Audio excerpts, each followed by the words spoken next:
Today you'll discover the incredible story of Eleanor Whitmore, a young noblewoman whose forbidden love led to her banishment from everything she knew. Prepare yourself for a tale of courage, sacrifice, and an unexpected return that will change everything. Before we begin this amazing story, don't forget to like the video, subscribe to the channel, and tell us in the comments where you're listening to this story from. In 1852, the Whitmore plantation stretched across 3,000 acres of prime Virginia soil, its grand mansion standing like a monument to Southern aristocracy. The white columns rose majestically from the wraparound porch, while ancient oak trees draped in Spanish moss created natural corridors of shade across the meticulously maintained grounds. Eleanor Whitmore, 22 years old, with auburn hair that caught the morning light like spun copper, had grown up believing the world was divided into two distinct classes, those who owned and those who were owned. Her emerald green eyes held an intelligence that made suitors nervous and her father proud, though he worried about her tendency to ask too many questions about matters that didn't concern proper ladies. The Whitmore family had built their fortune on tobacco and cotton, their wealth sustained by the labor of over 200 enslaved people who worked from dawn until dusk under the unforgiving southern sun. Eleanor's father, Judge Cornelius Whitmore, was a man of rigid principles and unwavering social expectations, his stern face weathered by years of making decisions that affected hundreds of lives with the stroke of a pen. Her mother, Vivian, had died when Eleanor was 16, leaving behind only memories of gentle piano melodies that still echoed through the empty parlor and the lingering scent of magnolia perfume in her abandoned bedroom. Eleanor often found herself standing in that room, wondering what her mother would think of the woman she was becoming. Eleanor had been educated by the finest private tutors money could buy, spoke French, Latin, and German fluently, and could discuss literature and philosophy with the same ease as she managed the complex household affairs of a plantation. Oh, she was everything a Southern belle should be, except for one fatal flaw: she possessed a conscience that refused to be silenced by social conventions. It began with small acts of kindness that she told herself were simply Christian charity. Extra food smuggled to the slave quarters during harsh winters when rations ran low, medicine stolen from the main house when children fell ill with fever, clean bandages for wounds that went untreated. But it was her friendship with Samuel, a 25-year-old man who worked in the stables, that would ultimately seal her fate and change the course of both their lives forever. Samuel had been born on the Whitmore plantation, his mother having died in childbirth, leaving him to be raised by his grandmother, old Martha, who worked in the main house kitchen. Despite the brutal circumstances of his life, Samuel possessed a sharp mind that hunger for knowledge couldn't diminish. He had taught himself to read, using discarded newspapers and torn pages from books, studying by candlelight in the small cabin he shared with 3 other men. Eleanor first noticed Samuel during the spring of 1851, when she witnessed him calming a spooked horse that had thrown one of her father's guests. While others shouted and waved their arms, Samuel approached the animal with gentle words and steady hands, his voice carrying a quiet authority that seemed to reach something deep within the frightened creature. Their first real conversation happened by accident. Eleanor had been walking through the gardens, seeking solace after a particularly heated argument with her father about her upcoming engagement to Charles Pemberton, a wealthy plantation owner from South Carolina. She had taken refuge in the old gazebo near the stables when she heard someone reciting poetry in a low, melodious voice. Following the sound, she discovered Samuel sitting beneath a magnolia tree, reading from a water-damaged copy of Shakespeare's sonnets. The sight stopped her in her tracks. Here was a man who, according to the laws of their society, was considered property, Yet he spoke the words of the greatest poet in the English language with more feeling and understanding than most of the educated men she knew. "Oh, that's Sonnet 116, she said softly, stepping into the dappled sunlight. Samuel looked up, startled, the book falling from his hands as he scrambled to his feet. "Miss Eleanor, I was just—" he stammered, his eyes darting toward the main house as if expecting her father to appear at any moment. "Let me not, to the marriage of true minds, admit impediments," she continued, completing the line he had been reading. "It's one of my favorites." What followed was a conversation that lasted until the sun began to set. A discussion about literature, philosophy, and the nature of human dignity that opened Eleanor's eyes to the profound injustice of the world she had always taken for granted. Samuel spoke with an eloquence that revealed not just intelligence, but wisdom born from suffering and observation. From that day forward, Eleanor found excuses to visit the stables. She would leave books hidden in the feed room, always with a small note tucked inside. Samuel would respond with his own thoughts written in careful script on whatever paper he could find. Their correspondence became a lifeline for both of them, a connection that transcended the artificial barriers their society had constructed. As summer turned to autumn, their friendship deepened into something neither had expected or planned. Eleanor began to see Samuel not as her father's property, but as a man of remarkable character and gentle strength. Samuel, despite every instinct for self-preservation, found himself falling in love with a woman whose very presence in his life put them both in mortal danger. The transformation in Eleanor didn't go unnoticed. Her father observed her distracted behavior at dinner, her reluctance to discuss wedding plans with Charles Pemberton, and her frequent walks that took her suspiciously close to the slave quarters. Judge Whitmore was a man who had built his life on control, and he sensed that control slipping away like sand through his fingers. The crisis came on a cold December morning when Judge Whitmore discovered one of Eleanor's hidden letters. Samuel had been teaching her about the Underground Railroad, sharing stories of brave souls who risked everything for freedom. And Eleanor had written passionately about her growing understanding of the moral bankruptcy of slavery. The letter, filled with words of love and plans for escape, fell from between the pages of her Bible during morning prayers. Judge Whitmore's face turned ashen as he read his daughter's words. The letter spoke not just of romantic love, but of a plan to help Samuel and others escape to the north. Eleanor had been using her position and resources to aid runaway slaves, turning the very foundation of her family's wealth against itself. "You have brought shame upon this family, and that can never be erased," Judge Whitmore thundered, his voice echoing through the grand parlor where Eleanor stood defiantly before him. "Or do you understand what you have done, what you have risked? Not just your reputation, but the lives of everyone on this plantation." Eleanor lifted her chin, her green eyes blazing with a conviction that surprised even herself. "I understand that I have finally done something right, Father, something that honors the memory of the mother who taught me that all people are children of God." The punishment was swift and merciless. Samuel was sold immediately to a plantation in Mississippi, torn away in chains before Eleanor could even say goodbye. She watched from her bedroom window as the wagon disappeared down the tree-lined drive, carrying with it the only man she had ever truly loved. But Judge Whitmore's retribution didn't end there. Eleanor was given a choice. That was no choice at all. Marry Charles Pemberton immediately and never speak of Samuel again, or be disowned and banished from the only home she had ever known. She would be stripped of her inheritance, her name, and her place in society. "I will not marry a man who owns other human beings," Eleanor declared, her voice steady despite the tears streaming down her face. "I will not perpetuate this system of cruelty and oppression, even if it costs me everything."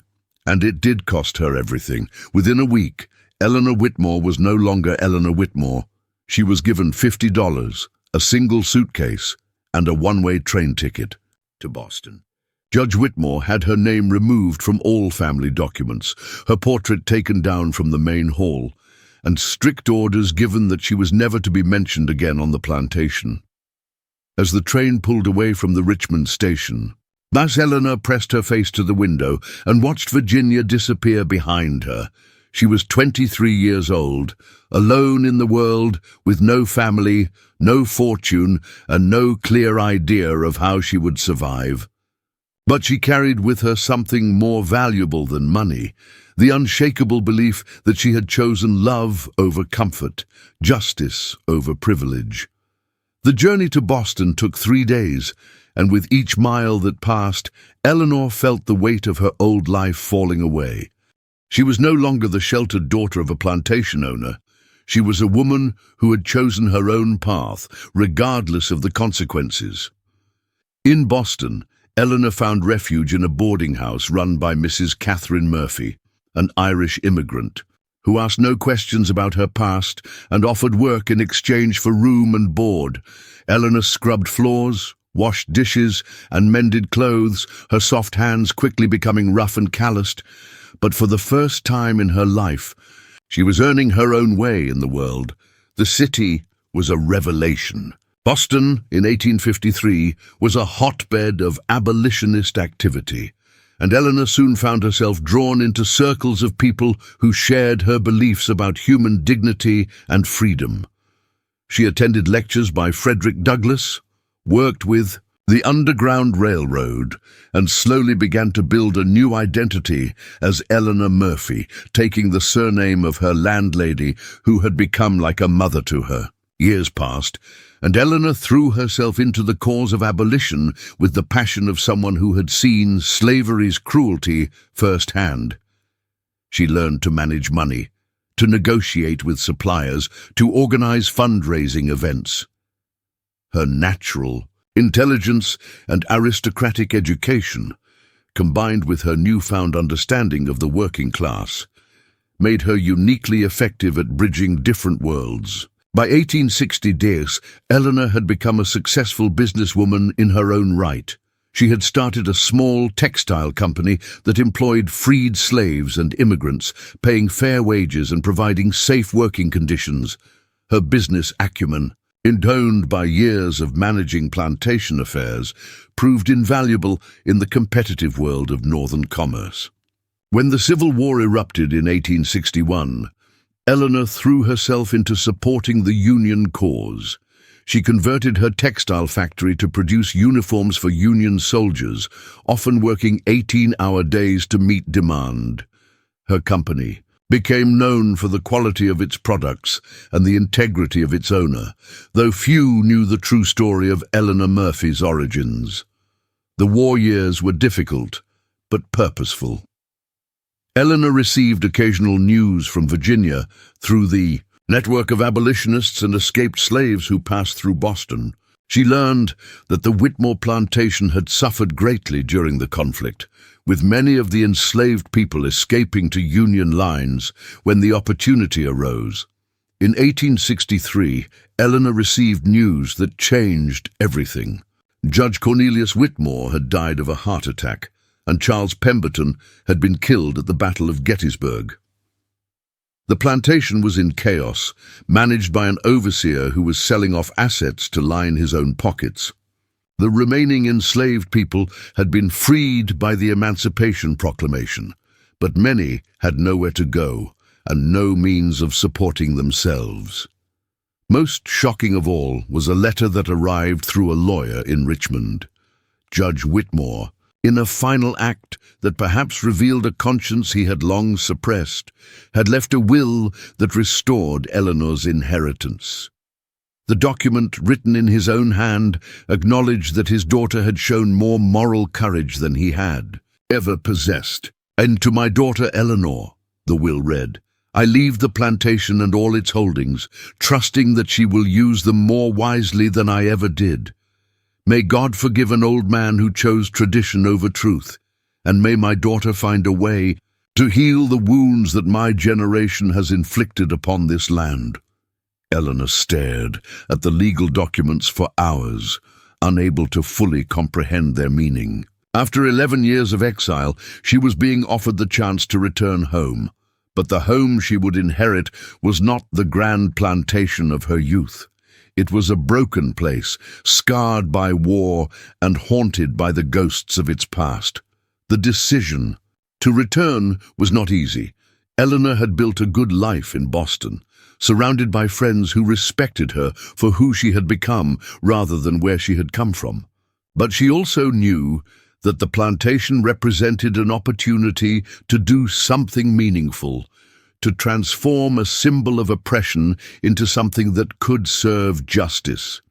In the spring of 1865, as the war was ending, Eleanor boarded a train bound for Virginia. She carried with her not just her personal belongings, but also the savings from her textile business and a detailed plan for transforming the Whitmore plantation into something the world had never seen before.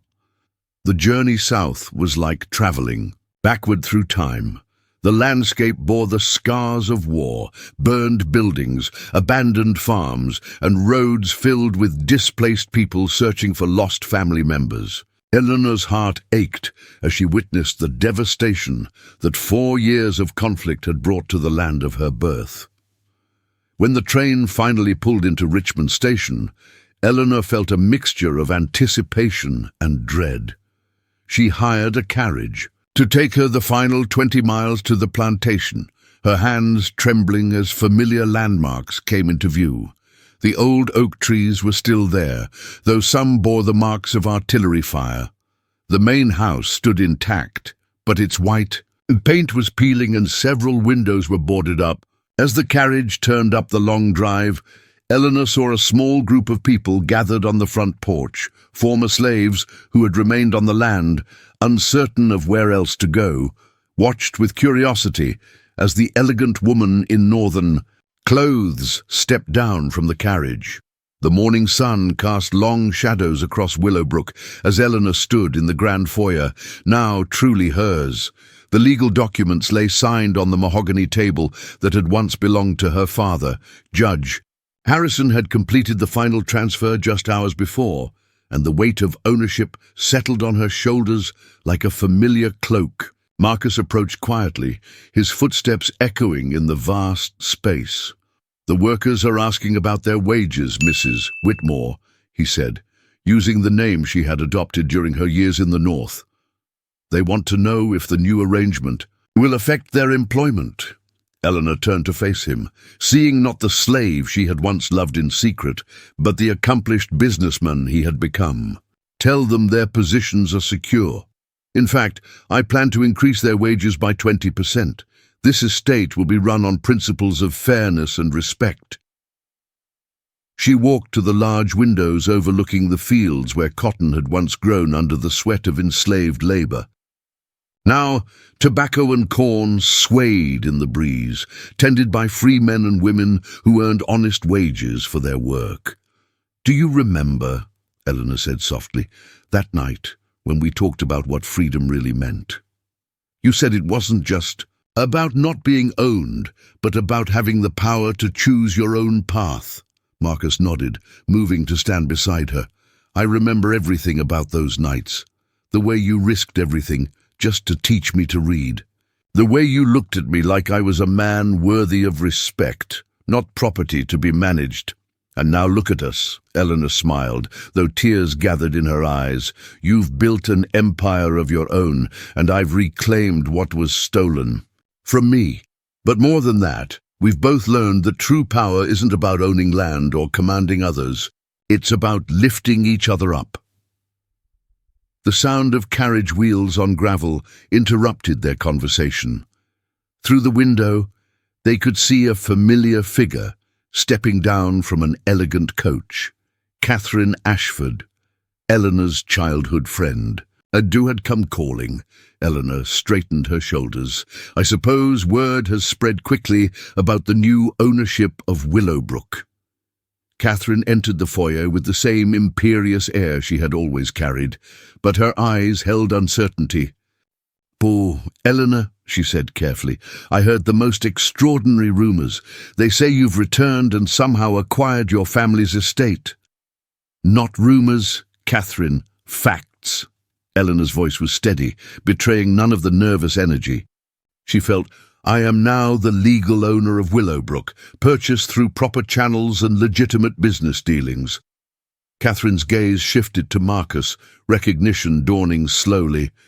"And this man, surely he's not—" "Marcus is my business partner and the architect of much of my success," Eleanor said firmly. "He owns the largest shipping company between Richmond and Baltimore. Perhaps you've heard of Riverside Maritime." The color drained from Catherine's face. Riverside Maritime was indeed well known among Virginia's elite, though few knew the identity of its owner. "You mean to tell me that a brilliant man built something extraordinary despite every obstacle placed in his path?" Eleanor finished. "Yes, that's exactly what I mean to tell you." Marcus stepped forward, his bearing confident and dignified. "Mrs. Ashford, I believe we've met before, though under very different circumstances.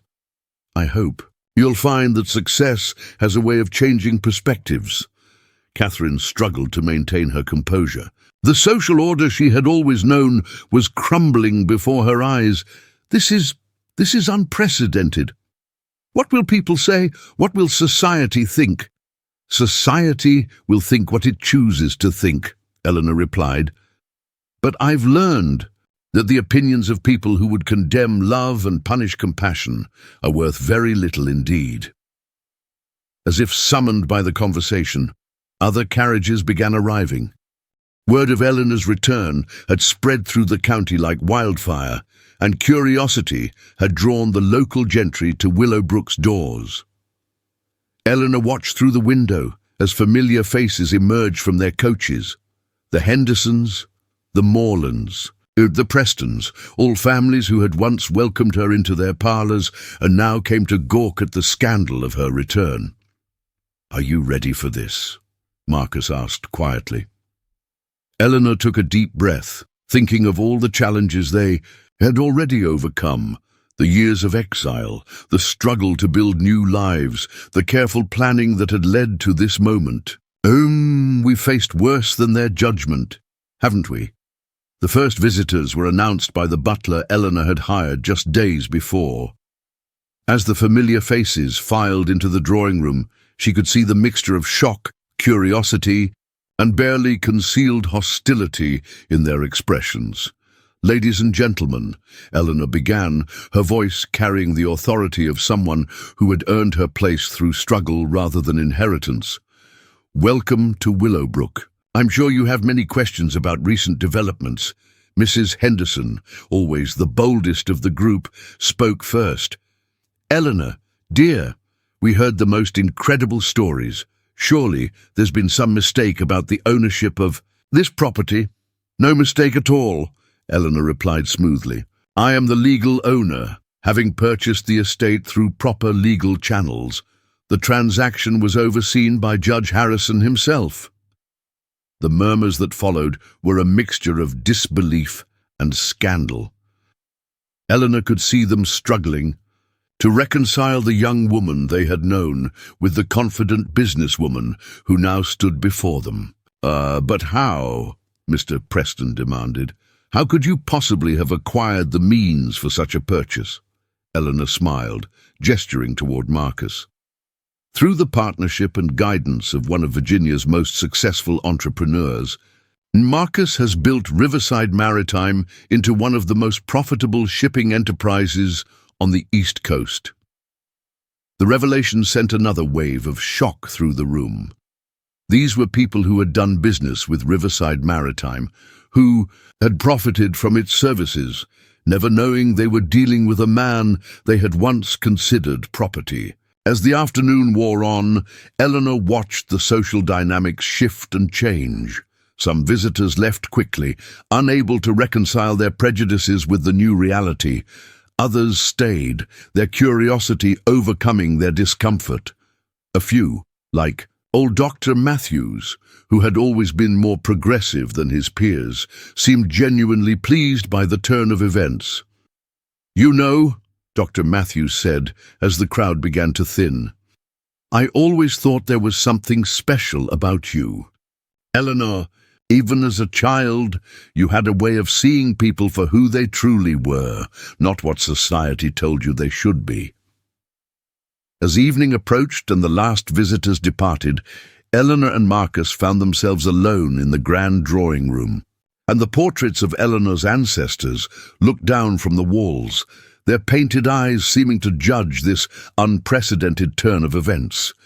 "Do you think they're rolling in their graves?" Eleanor asked, gesturing toward the portraits. Marcus considered the question seriously. "Perhaps some of them are, but maybe others are finally at peace, knowing that Willowbrook is in the hands of someone who understands that true nobility comes from character, not bloodline." Eleanor moved to the window, looking out over the estate that was now truly hers. The sun was setting, painting the sky in shades of gold and crimson. In the distance, she could see the workers heading home to their families, their day's labor fairly compensated. "We did it," she said softly. "Against all odds, against every expectation, we actually did it." Marcus joined her at the window, and for a moment they stood in comfortable silence, watching the day fade into night. The journey that had begun with a forbidden love, in the shadows of this very house, had led them through exile, struggle, and ultimately to triumph. "What happens now?" Marcus asked. Eleanor turned to face him, her eyes bright with possibility. "Now we build something new. Not just a successful estate, but a model for what the South could become. A place where success is measured by merit, not by the color of one's skin or the circumstances of one's birth." The future stretched before them, full of challenges and opportunities. They had reclaimed not just an estate, but their right to love freely and live with dignity. In a world that had tried to keep them apart, they had found a way to stand together, stronger than ever before. As the stars began to appear in the darkening sky, Eleanor felt a deep sense of peace settle over her. Willowbrook was home again, but more than that, it was a symbol of what was possible when love and determination refused to be defeated by prejudice and hate. The story of the noblewoman and the slave had become something far greater, a testament to the power of the human spirit to overcome any obstacle in pursuit of justice, love, and redemption.